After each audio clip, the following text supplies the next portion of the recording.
cette vidéo de notre série Passeport pour la prière efficace, on va répondre à cette question.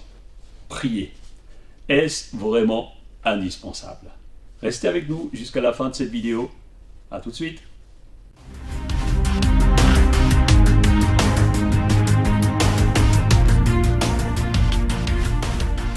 Bienvenue chers amis. Bienvenue mon chéri, bienvenue à vous tous. Dans ce Spark Bible, nouvelle formule, Passeport pour la prière efficace. Alors si vous venez pour la première fois sur cette chaîne avec nous, on vous invite vraiment à vous abonner, à cliquer sur la petite cloche, surtout si vous voulez recevoir les avis chaque fois qu'il y a une nouvelle vidéo qui est publiée, et on en publie en ce moment, je suis content. Alors mettez-nous un petit commentaire aussi sous la vidéo, posez-nous aussi vos questions, et cela vraiment va nous édifier et nous encourager. Alors, priez. Est-ce vraiment indispensable? J'espère que vous priez, et la question est, est-ce que c'est vraiment indispensable? Certains pensent que comme Dieu sait tout, Dieu est omniprésent, omnipotent, il connaît tout de nous, nous n'avons pas forcément besoin de prier. D'ailleurs, on a eu l'expérience il y a quelques temps, oui. Ouais, où nous avons visité quelqu'un qui est malade à l'hôpital. Et donc un proche parent de cette personne, donc on lui a dit, oui, mais nous on prie pour que cette personne soit vraiment guérie. Et là, il était vraiment très remonté, il dit oui mais c'est pas normal qu'il y ait des malades, c'est pas normal si Dieu était là, et en plus il faut lui demander, en plus il faut demander la guérison, mais c'est impensable. Il était révolté, et ça nous a interloqués. On s'est dit, mais que pense Dieu de tout cela? Alors on peut se poser cette question, est-ce que nos prières sont vraiment tellement importantes pour Dieu? Oui, on pourrait aussi se demander, est-ce que de toute manière ne fera-t-il pas ce qu'il a décidé, Dieu? Oui, ou est-ce que mes prières changent réellement les choses dans l'univers, autour de nous, dans ma famille, dans mon église, dans ma vie? Est-ce que mes prières changent réellement quelque chose? Est-ce que Dieu a réellement besoin que je prie? C'est une grande question. C'est une question qu'on peut se poser. Est-ce que Dieu a vraiment besoin que l'on prie? On va tenter de répondre à cela. Est-ce que la volonté de Dieu peut ne pas s'accomplir lorsque je ne prie pas? On peut se poser cette question. Parfois nous voyons des choses se produire parce que nous avons prié.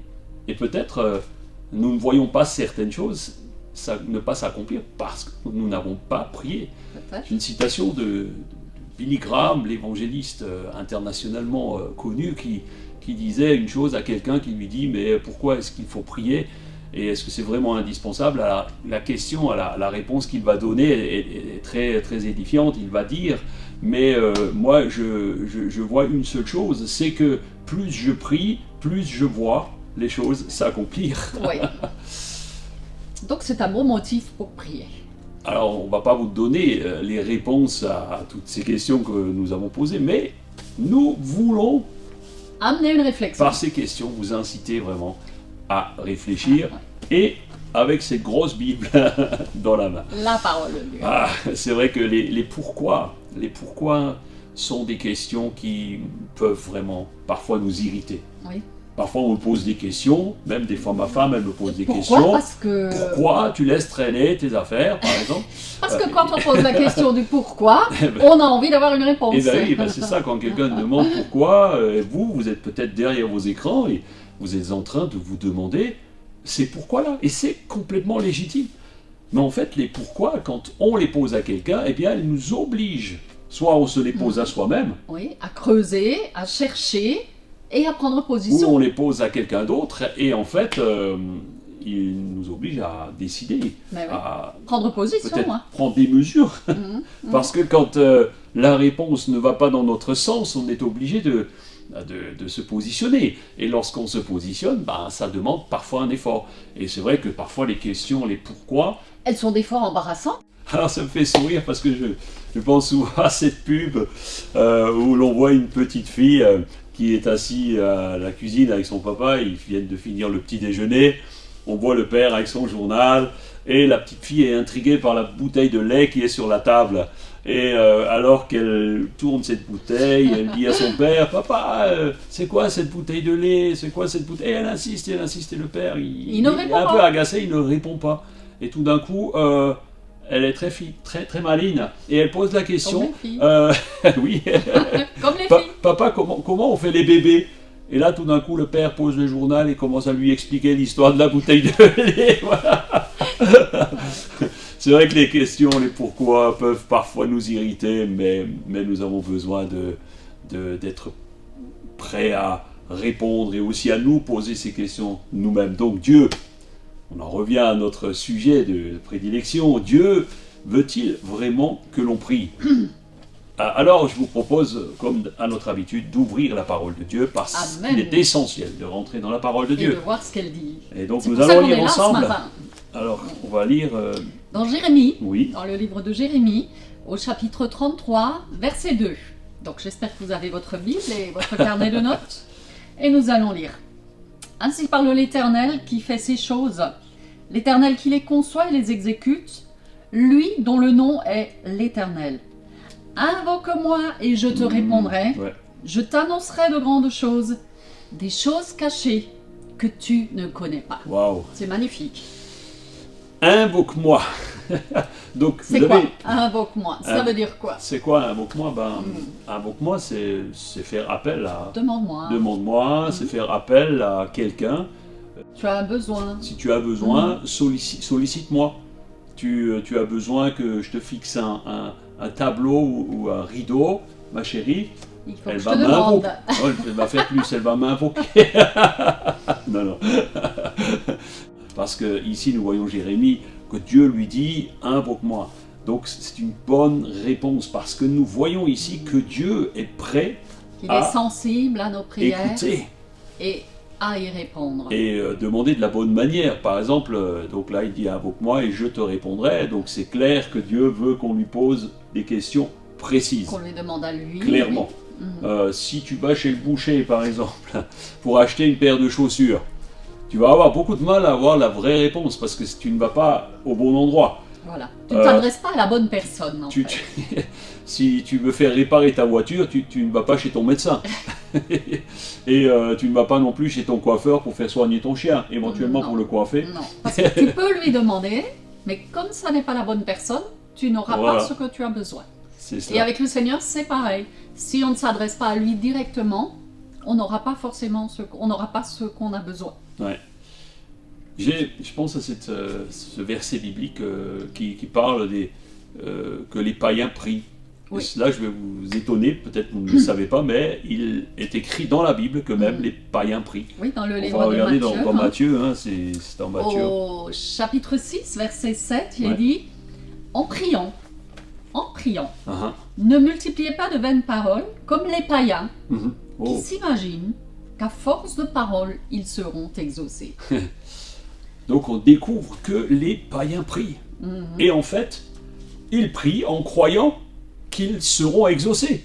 Mhm. Mais ici, la parole est claire, elle dit ne priez pas de vaines paroles comme les païens, parce que, eh bien, en croyant que vous allez être exaucés, non, il faut prier la bonne personne Oui. et de la bonne manière. Donc, exactement. s'adresser à Dieu. Oui, parce qu'il y a des gens qui prient mais qui ne prient pas Dieu. Ils Qui- prient, ils s'adressent Vous à... avez des gens qui prient une entité. Oui, voilà. C'est comme ceux qui vous disent, moi je suis croyant, je crois qu'il y a quelque chose. Non, il n'y a pas quelque chose, il y a quelqu'un. Il y a Dieu. On ne s'adresse pas à une entité.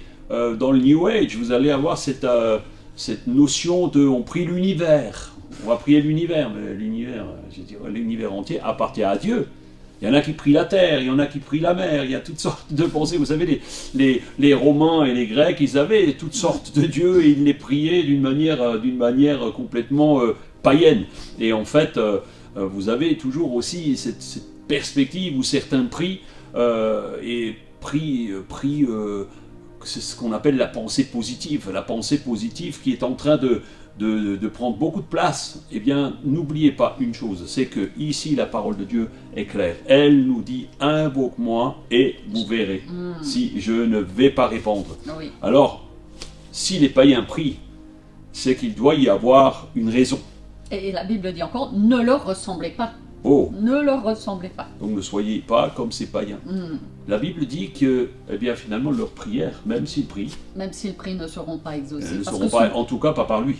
ce sont que des vaines paroles. À force de paroles. Oui, en fait, voilà. qu'est-ce qu'on pourrait dire cela, les vaines paroles, quand on prend le contexte général de la Bible, des prières païennes, ce sont des prières égoïstes, souvent centrées sur notre bien-être, centrées sur des biens matériels, des biens de réussite, je veux obtenir tel poste.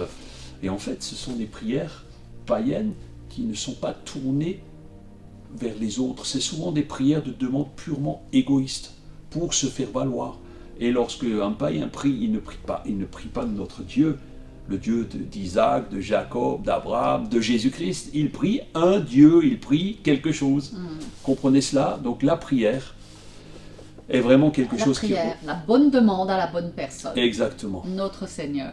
Et les bonnes choses, nous le verrons, je pense, dans une bonne prochaine demande. vidéo, hein, les Oui. bonnes choses. Alors certains peuvent aussi se poser la question en disant, mais si Dieu est souverain, avons-nous vraiment besoin de prier? On pourrait citer un exemple. J'ai toujours la Bible ouverte dans Matthieu et je vois quand il est dit, ne leur ressemblez pas car votre Père sait de quoi vous avez besoin. Oui, le Seigneur sait de quoi nous avons besoin, de quoi vous avez besoin, mais il veut quand même que nous lui demandions. Exactement. Dans l'Ancien Testament, il y a un homme que j'aime beaucoup, c'est Daniel. Oui. Daniel était un homme de prière, de foi, et lui, il disait, je tournais ma face vers le Seigneur. C'est dans Daniel 9, je crois. Oui, on va le lire. Ouais. Alors, Daniel 9, au verset 3. Je tournerai ma face vers le Seigneur Dieu, afin de recouvrir à la prière et aux supplications, en jeûnant et en prenant le sac et la cendre. Donc effectivement, Daniel priait son Dieu et il se tournait vers son Dieu. Il savait que son secours était là. Serait en lui et en lui seul. Il savait que son recours était en Dieu. Il dit, je vais recourir. Alors, pourquoi Daniel fait-il un recours? Eh bien, parce qu'il était dans une situation compliquée. Difficile. Daniel vivait en exil, en terrain hostile et même de persécution, puisqu'il n'avait pas le droit de prier de façon à être vu. Il devait fermer ses fenêtres, que lorsqu'il priait, on ne l'entendait pas parce qu'il était accusé. D'ailleurs, il s'est fait mettre dans une fosse au lion parce qu'il avait désobéi à l'acte du roi, qui n'était pas un roi croyant. Et en fait, Daniel s'est retrouvé même à un moment donné dans cette cage au lion, où il y avait des lions tout autour de lui. Et ce qu'il fera, c'est invoquer le nom de l'Éternel. Il dit, je priais, je suis là, je tournais ma face vers le Seigneur. Et enfin...